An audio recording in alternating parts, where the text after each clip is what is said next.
It's the fire in the eyes, folks. It's the fire in the eyes. Breaking news. This is fresh off the wire, fresh into the inbox, my inbox. There's trouble in Tallahassee, y'all. That's right. There's trouble in Tallahassee. Man, I hope they haven't lost what's his name? Seminole warrior Osceola. Hope they didn't lost his spear again. Last time that happened, well, that was last year. Let's talk about it right here around the herd. Golly.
Welcome, everybody. Roll Tide, roll Alabama fans. Welcome to Tight Sports. This is the Alabama football megacast and the People's Crimson Tide Network. Welcome, welcome, welcome. Thank you for joining me on whichever virtual space you happen to thumb over to. Come on in, Tell a friend to lock me in, especially on Tuesdays and Thursdays. Share a pound with the brother on the way in. And drop that pound right on that subscribe button as you settle in. Please add a little pressure to that share button. Share my show. And we'll take this channel to the 1,000 subscriber level in no time flat with your help. And if I successfully stimulate the happy juice in your gray matter and make your funny bone jiggle, please let me know. Let the algorithm know by poking that like button right in the eye. Gather around. It's time for us to get on down. All right. Cut that down a little bit. Oh, there's a lot of stuff going on. But we are 16 days away. 16 days away from planting that stolen spear right in the posterior of Mike Norvell's blessed assurance. Gonna find a little space for a couple of cleats too. We should also we should have something left over. Maybe we could smack Gus Malzahn upside the head. I'm sorry, Gus, I quit on me, Malzahn, right upside the head.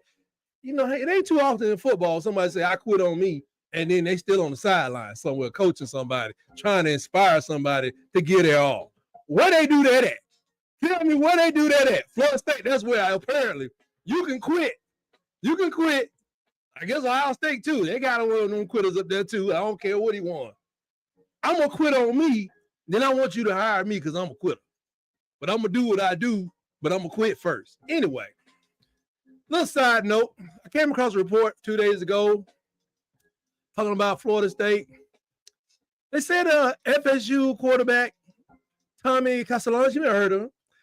The title says that he's having an incredibly inconsistent practices before the season opener versus Alabama. Now, I thought right off the rip, I said, this got to be a joke.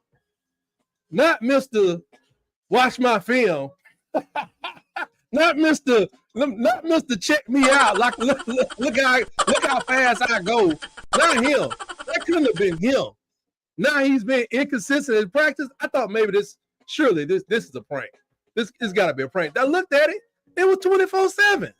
No, they not, NBC Nightly News or Fox or whatever to try to report the truth or whatever. They try to give you they try to do the best they can to give you some facts. Tommy Castellanos has been incredibly inconsistent. He's given off a big mystery box of energy and not in a good way to the people there. Reports there that he's been inconsistent in practice, which is football codes, is that for one, he throws a dime. The next one, he throws it to the concession stand to get some change. I mean, the coaches admit they've seen flashes of his athleticism, but flashes don't get you wins, especially not in the ACC and definitely not against Alabama. Most teams beat Alabama, they pretty much legit up until last year. And I'm not even talking about Vanderbilt, I'm talking about Oklahoma. Anyway, but because Vanderbilt, whatever they do it consistently. You beat them or you don't. But you're not going to come out having flash quarterback and beat Alabama, especially when your first big test is coming up against Kane Womack's swarm defense, which they show the forgiveness of a long shot from the 1970s. You owe them something, they're going to take your legs. Or you're going to get your money, money back. So Castellanos is still adjusting to the big city of Tallahassee, Tuscaloosa, same thing. Ain't nothing going on really in either one of them but football, but Tuscaloosa still has their football. Since transferring, it sounds fine, but the season openers around the country, around the corner, and this man he's still on that plan where you learn how to fly. Well, I hope he is athletic and knows how to run for his own safety and his own benefit, because it seems like he's going to be doing a lot of flying, or he's going to turn into the Castellanos, the human pancake, once my boys get a hold to him. People are staying cautiously optimistic about his play. He got benched at Boston College, man. What y'all think y'all were getting? I mean, what you think you was getting, man? You thought you was getting a Top Gun, big time arm? What What was the rationale? I don't know what you paid for them, but this is the equivalent of y'all bringing a water pistol to a wildfire. Huh? This is Alabama. This is the Crimson Tide. Don't play us for no suckers. Don't let last year fool you. And the Alabama Crimson Tide don't usually need extra help winning, but the Castellanos want, if you want to add to it, like I said, I don't want to win by 13.5 points. I want to win by 27.5, But anyway, that sounds like some Seminole problems. That ain't our problems. I'm going to move ahead. Now, this I saw, Derrick Henry is personally funding NIL for Alabama walk-ons. Get that man a rousing applause for that. He is funding the NIL out of his pocket. Now, I don't know what that entails, but King Henry is giving back, and he's writing checks instead of delivering stiff arms to people. He's going to do that a little later, but right now he's writing checks out of his pocket. I mean, he reportedly, he's giving money to the, man. He just want to do good in the hood, man. Back at the stomping ground. You know what I'm saying? Apparently, going to the NFL, rush 2,000 yards wasn't good enough for Derrick Henry. He said, I got to do something special. So I'm going to help out the walk-ons. The less of these. People don't know how important walk-ons are. This isn't just some charity. It's an all-time recruiting power move. And I know the haters going to come against it. Sometimes walk-ons be getting walk-ons get hand-me-downs. They might not let them eat with the team. They got to stay at home instead of travel sometimes, especially if your team don't have that kind of budget. I think everybody in the SEC should have that kind of budget. Not sure about Mississippi State. But walk-ons at Alabama now get to say they got a personal NIL deal with the Heisman Trophy winner and future NFL Hall of Famer. His gesture not only helps players, it cements his status as the Tide's ultimate alumni legend. I mean, they had Mark Henry, Mark up there the other day, little running back, the little one, the little running back that won the Heisman Trophy. He was speaking to the team yesterday, but he is very inspirational. But I don't think he dropped off no checks. Forget the statues, man. They may have to rename the Walk of Champions up in Alabama and call it the Walk of Henry. Huh? That sounds good. It has a ring to the Walk of Henry. No, man, we do something else. We probably put him on the backside. We call it Henry Avenue something. This man giving it up. But I wonder, what are the NIL Go implications when they review this plan? Remember, we're not doing pay for play. Oh, bad school. Don't be paying. Don't pay nobody because they can play football. You got to pay them because their status as a football player allows them to earn money.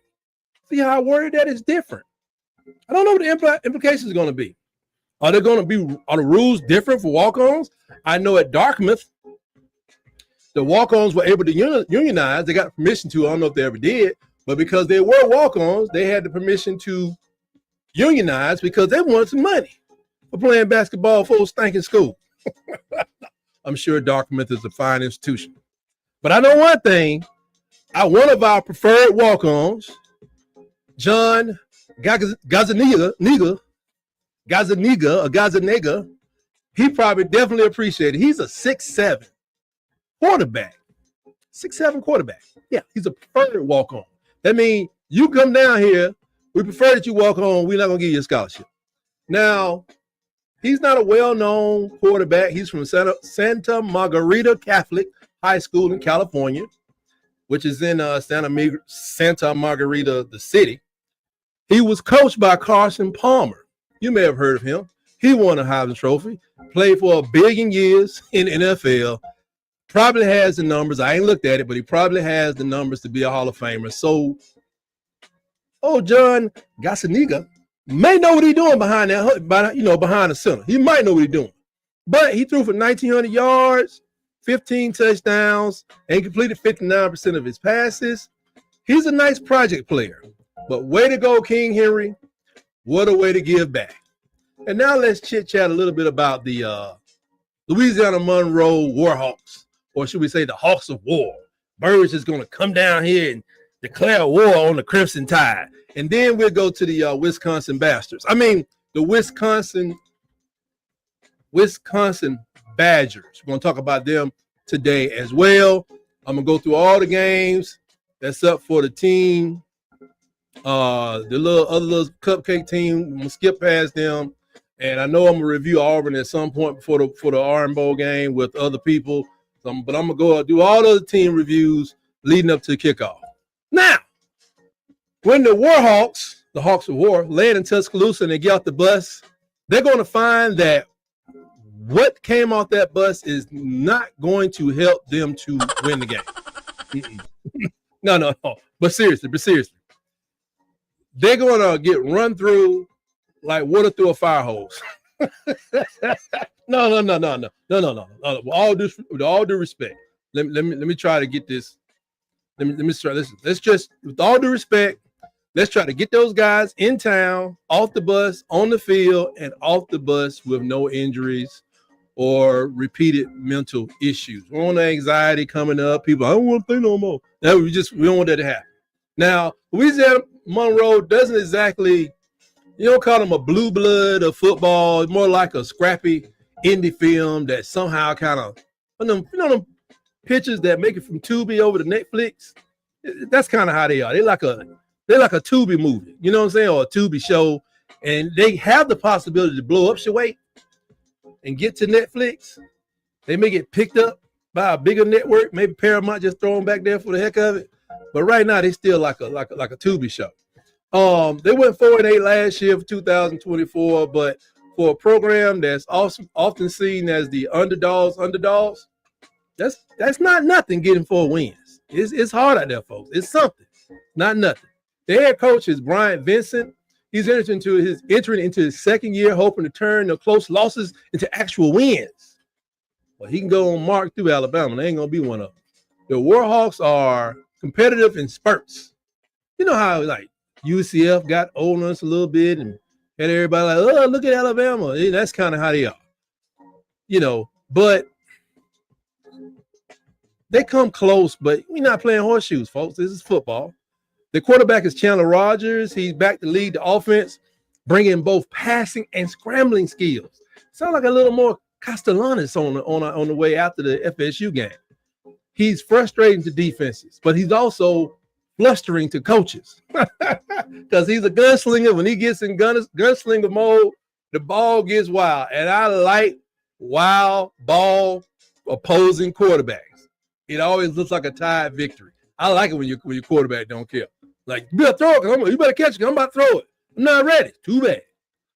The offense got some playmakers, Isaiah Willard and Tyrone Howell.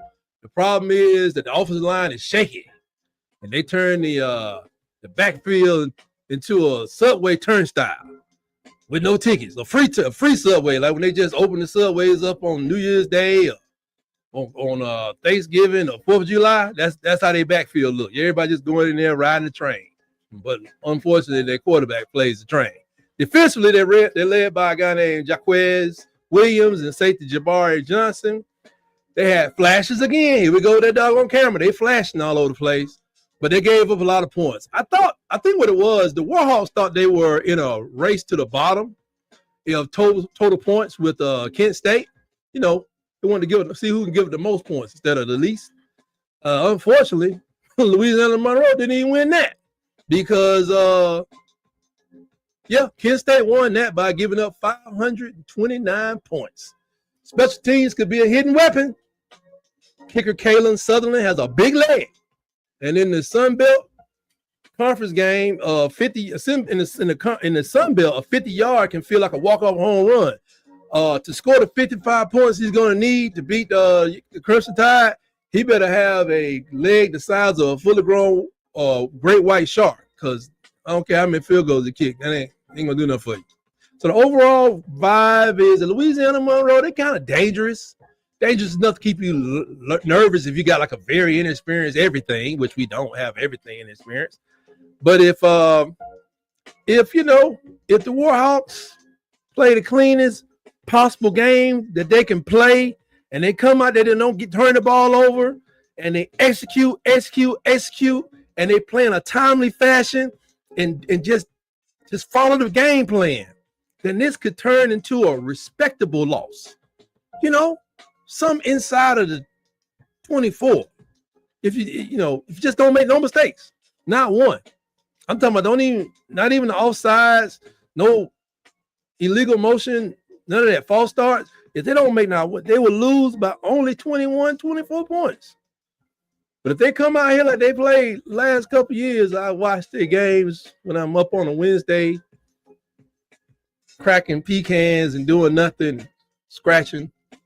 If they play like that, then Alabama should win this game by 55, unless the benevolent Caleb DeBoer takes his foot off the gas.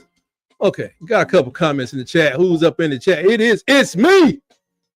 Tight man against the housekeeper. Someone at Bama was listening. Well, hey man, that Tight was the line on the Alabama Baylor game. Oh, last time I looked, and that's Baylor with a Y. I don't want to disrespect Baylor. I don't want to disrespect. Because, I mean, these are our neighbors over here. We do not want them destroyed, just demolished. And last time I looked, Baylor was favored. It goes back and forth. Baylor favored by 1.5. Then the next thing, the other school is favored by 1.5. Should be a very interesting game. And the good thing they put this on Friday night, because that is the night where once every 8 weeks, I probably be soaking my feet or something like that. Get the dead skin off. I don't be going to the places out there. There's a lot of infections out there, folks. Got to take care of your physices.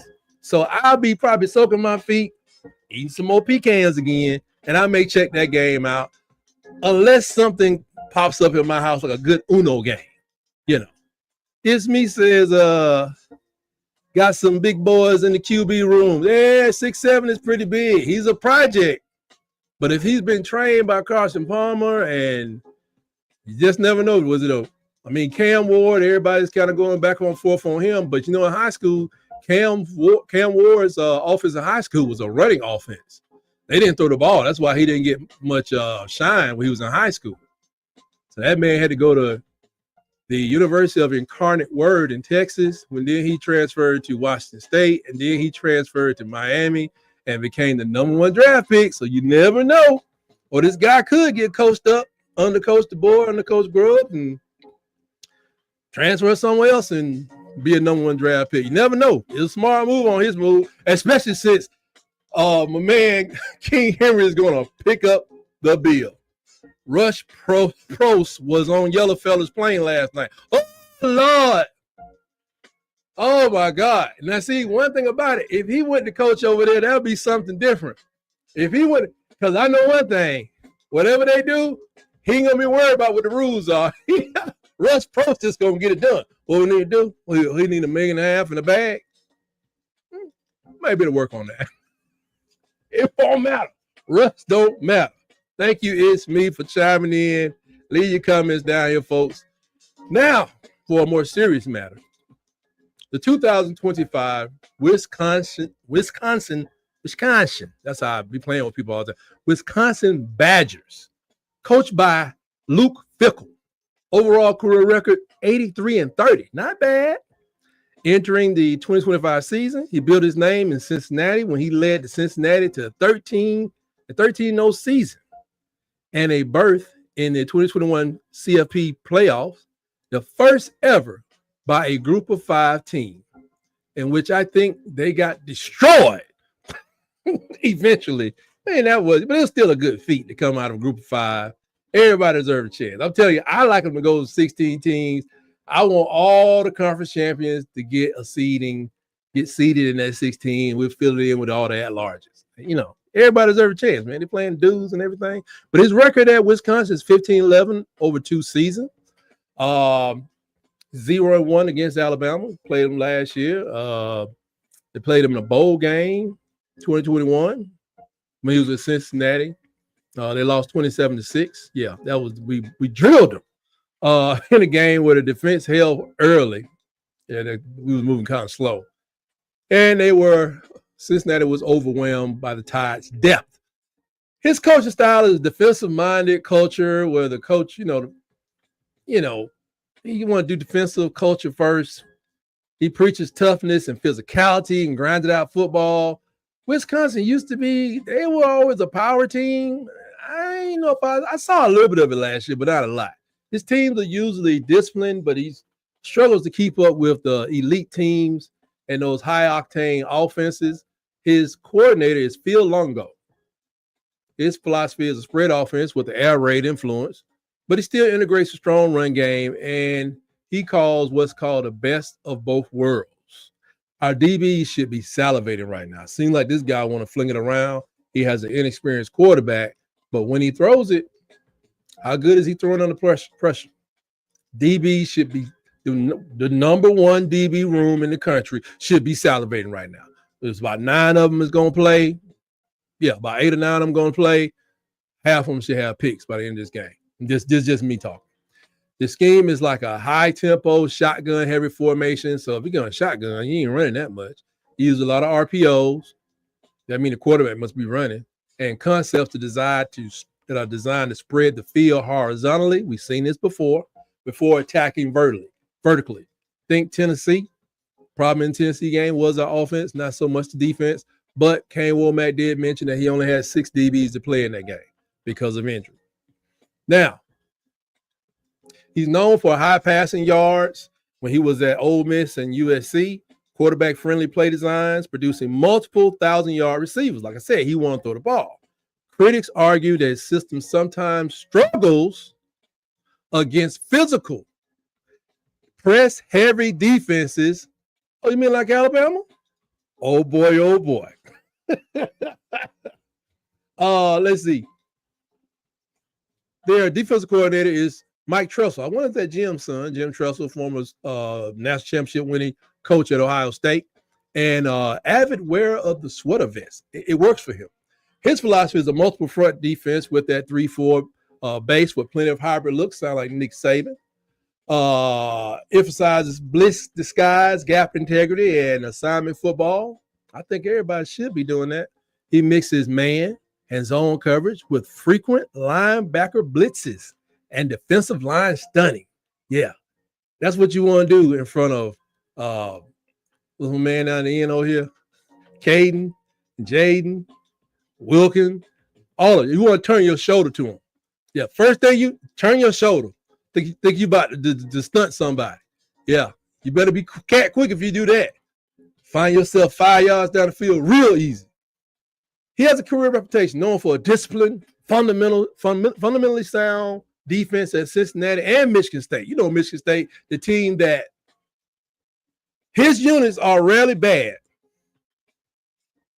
That means sometimes they are bad. But elite athletes can stretch them in thin space. I wonder if we have any elite athletes on our offense. Jam Miller, is he elite?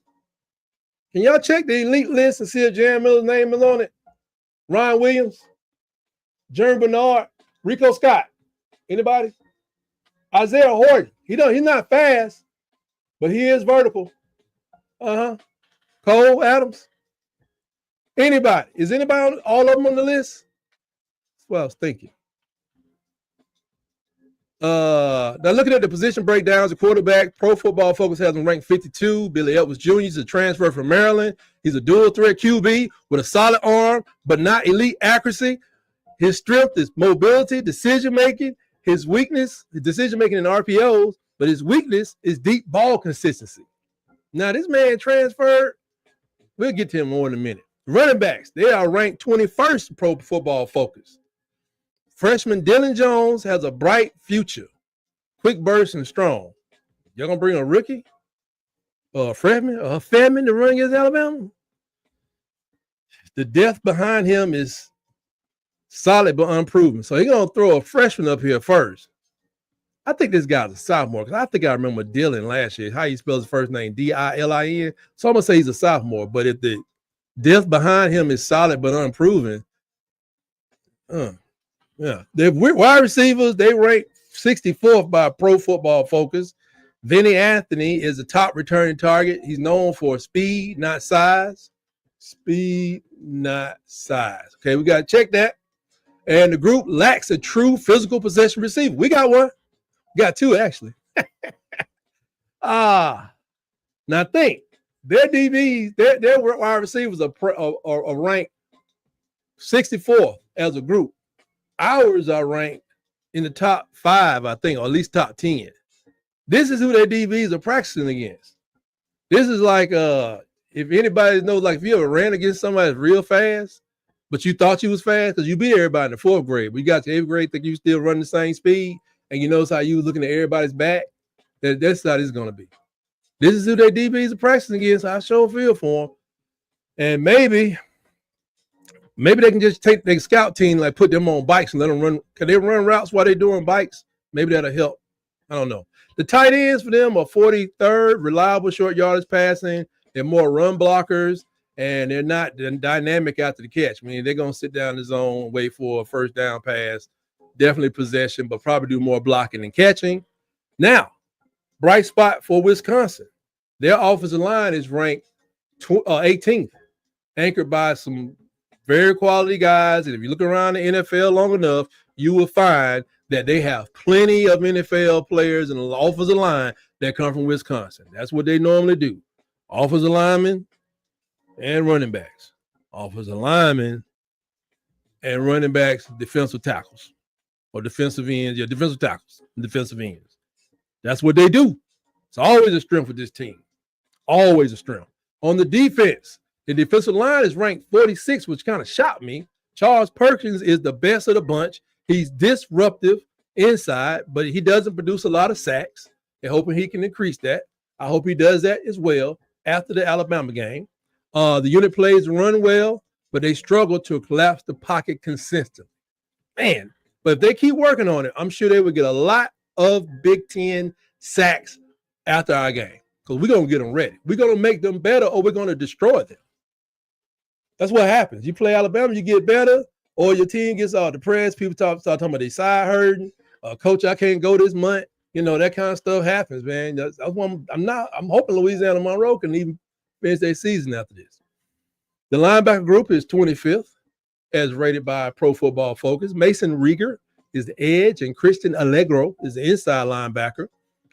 They are productive physical tacklers. Their strength is run defense. Their weakness is the coverage against the tight ends and the running backs. What do you know? I'm pretty sure that Ryan Grubb is watching tonight. Hey, Coach Grubbs, drop a comment. Just drop a comment in the chat. But Coach Grubb, as I've definitely said it many times before, that a quarterback's best friend is a great running game, not just a running game. No. A great running game. And a quarterback security blanket is reliable tight end play. So the backs that can catch and help the quarterback, you know, with a couple of little outlet passes and for first down, that could be a 250-yard gain right there without even throwing the ball past 25 yards. But, you know, you got to stretch the defense every once in a while. Now, their quarterbacks are ranked 19th. Ricardo Hallman is a all Big Ten caliber player. He's strong in press coverage with good ball skills. His depth, the depth they have is inexperienced. I remember watching Hallman last year. He was very good in coverage. He was very experienced. They were coming along at that DB spot. I'm not sure if the other guys still get there or if he went to the NFL. But the cornerbacks were the two main bell cows on the team last year. But this guy is pretty good, and thank goodness Ty has options. If he throws to some options, he may not have to try, old boy. You got to try him, but he may not have to. You know, let's see. It's me says Freeze has faced reality. Not enough time left to have a good career. Going to take the bag to the bank. As P.T. Barnum said, there's a sucker born every minute. I don't know what they thought was going to happen, man, but if he sees the writing on the wall, why would he not be playing 3 or 4 rounds of golf at that wonderful Robert Trent Jones golf course out there? If he's playing for free, then they got the Auburn University Club out there where he could play for free. You about to fire me? Yeah, I don't even want to talk about it. 5 Pete. I think I got 93% strength under this elbow right here. 93% 5P. 5P refers to the number of games that for the last 6 months, it's me is saying that that Auburn is going to have their 5th year in a row where they do not cross 500 because they won 5 games last year. And I don't know if did they ever win 6 games, but they've been under 500 for like 4 years. Different coaches, but same result. But this is the year. This is the year. I got friends of mine. They say they're going to get 8. They looking at the big numbers like 8, heard 9, I heard 10, including several of them say 9 and 10 with an Alabama loss. Isn't that special? That's just special. Tuah might win the Heisman. He has been educated by the best. He has seen a lot. I would love to see him win the Heisman. I think if he can win the Heisman, then everybody that's on the Alabama side with one of these and one of these or one of the other or a good Roll Tide in their background, they could just shake the heck up when it comes to these quarterback things. Because obviously we don't know enough. Let's see. It's me say, Tide, if you had to pick a winner, AU, Tennessee, Mississippi State, Florida, Vandy. If I had to pick a winner, I'm going to go with, I know DJ Lagway has been hampered, but I'm looking at Florida. I'm thinking Florida could win a couple of games they lost last year. They probably have the best record out of all of them. I know everybody's expecting a lot of things from Vandy, but things have changed at Vandy. Vandy may be my number 2. I have the wager with Nick. Mississippi State's supposed to make a bowl game. I doubt it. That would be a 200% winning increase for them over a year. Deion didn't pull it off. I don't think they will either. I just don't. But he barely pulled it off. But I don't think Mississippi State will do this. Not in the SEC. Where Deion's was playing there in the Big 12.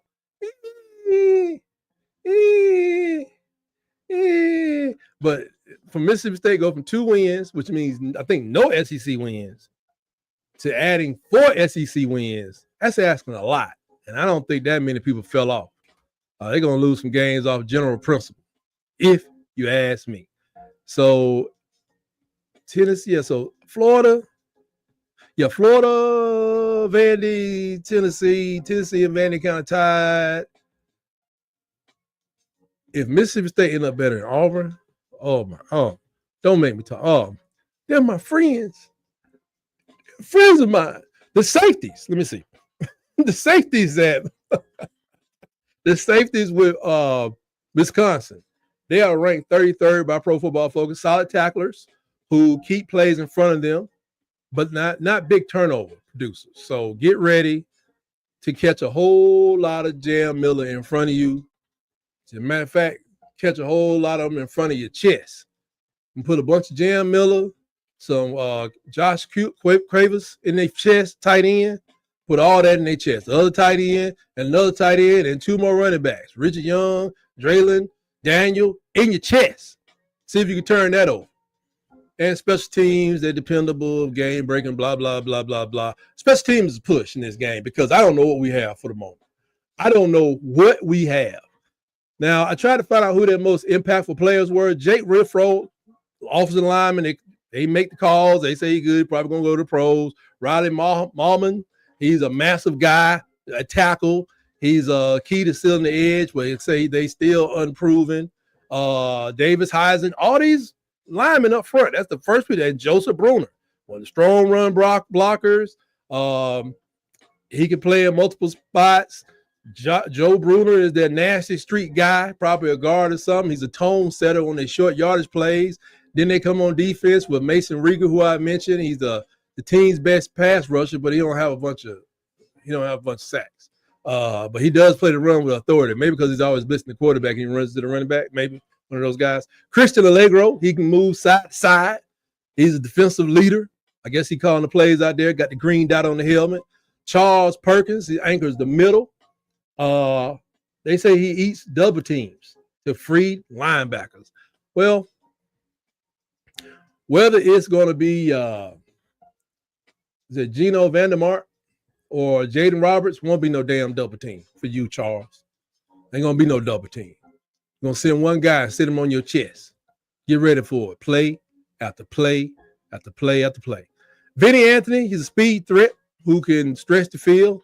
Well, I hope he can run for 5.5 seconds. No, so I hope you can stretch the field in less than 4.5 seconds, because that's all the time you get to get all the way down there, Mr. Speed, man. Ricardo Hallman, respect. He's a top shutdown corner. You will see him in the NFL. Now, it says that he can take away half the field. I don't know about that, because if we put 4 receivers out there, maybe a third of the field is yours, Mr. Hallman. But like I said, you might not have to try him, but you got to at least try him. It's like, who are you going to cover? The big Isaiah Horton, who can probably out-jump, out-leap, out-muscle everybody with the hands and the size. You're going to run with Ryan Williams? Really? You want to run with him? If I show him 2 more, as my man Vandy Chris said, he only got 1 route. But if I show him 2 more routes, you're going to try to run with that speed? The boy's agile. And Jeremy Bernard can do it all. He's probably going to be on Jeremy Bernard, but don't be surprised you get brushed off on your own linebacker, because that's what Jeremy would do to you. He'll get you lost in that traffic. And quarterback Billy Edwards Jr., the offensive catalyst. He has dual threat abilities, like I said. But here's the thing. Last year, this man was at Maryland. He was at Maryland. He had 2,881 yards, 15 touchdowns, and 9 interceptions. I really like that ratio for my opposing quarterbacks. That is for every touchdown he throws, he's going to throw an interception. No, for every 3 touchdowns he throws, he's going to throw an interception. Something like that. 15, it's almost 1-to-1. It's almost 1-to-2. I love that for my opposing quarterback. And he had a 65% completion percentage, 5 touchdowns on the ground. Now, when they asked him, say, hey, man, what's up? You're not down with the Terrapins? You ain't down with the Turtles? Turtle love fool? Where you going? He cited his history. He cited the history, not his history, but Wisconsin's history for leaving the Terrapins as their leader. Yeah. There's no mention to how much he's getting paid in NIL, but that's why he's leaving. And they do have a history at Wisconsin, because, Russell Wilson left school, went there for a year, and he went there, did the deal. I think he got nominated for the Heisman, and now he loaded. And he got 2 Super Bowl appearances and a Super Bowl win, and his wife is Sierra. Yay. So if he talking about that history, yeah, go forth, Billy boy, and prosper. I don't blame you. But that's not, he did that in the ACC. He did that. He threw 9 interceptions in the ACC. And we trashed Milroe in the SEC. If he threw 9 in the ACC and you convert that into SEC, carry the 1, that 9, that's like 15 interceptions. I don't think he's going to be their starter at the end of the year. Even in the Big Ten. I think the Big Ten is harder than the ACC. If they leave him out there, he's going to throw definitely for 13, 14 interceptions. But if he was in the SEC, he'll throw for a smooth 16. So we'll see. Now, the running back, Dylan Jones, he's their most explosive player on the offense. He could break out early. We must muzzle this guy early. Let's not let that big line get to rolling. Let's just get in there and crush him and turn him over. Now, last year, they lost their quarterback after a sideline collision. I think he blew his ACL out. I always wonder how that game was going to go if he had played all the way through. I'm going to just tell you, if he had stayed out there, I don't think Alabama would have lost. I just don't think Alabama would have won by 32 points, because the other guy came in there just, pee stains, boots, wet. He was just peeing on himself. So we still probably could have won a game by 18-21, but he wasn't. He was doing a better job of managing it. But even before he got hurt, we had kind of figured him out. It figured the team out. You got to stop him from running, though.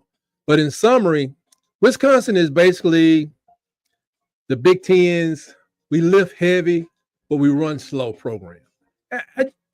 They all bulk and no burst. They've always been slow. They used to make me think that all the Big Ten was like slow, because I watched a lot of games with Ron Payne, won the Heisman Trophy and all this stuff. Ron Day, I'm sorry. And they were always big and bulky.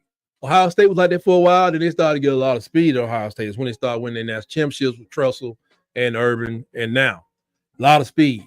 Michigan kind of the same way. They were more powerful though when Alabama played them in that 2 years ago. They were more powerful than they were faster to me. Ohio State has real speed. Penn State, I think, is just too slow to be Penn State. If they had more speed, I think they could have won the national championship last year. But Wisconsin's offense is built to run through walls, and that's real cute when you face a team that can, run around the walls. You know what I'm saying? Defensively, they are solid, but in the same way, they're like a brick wall until you bring a sledgehammer. And that's what Alabama is. It's not even a sledgehammer, more like one of those. You've seen a bulldozer, but have you seen the big earth-moving bulldozers they have over in places where they extract metals? Like these things are so big, you can't even put them on a plane. That's the kind of, you have to build them on site or close by. That's the kind of defense that we have. And I hope we can get an offensive line that does the same thing. And special team, let's say nobody should lose this game because of special teams, but ain't nobody losing no sleep over Wisconsin's special teams either.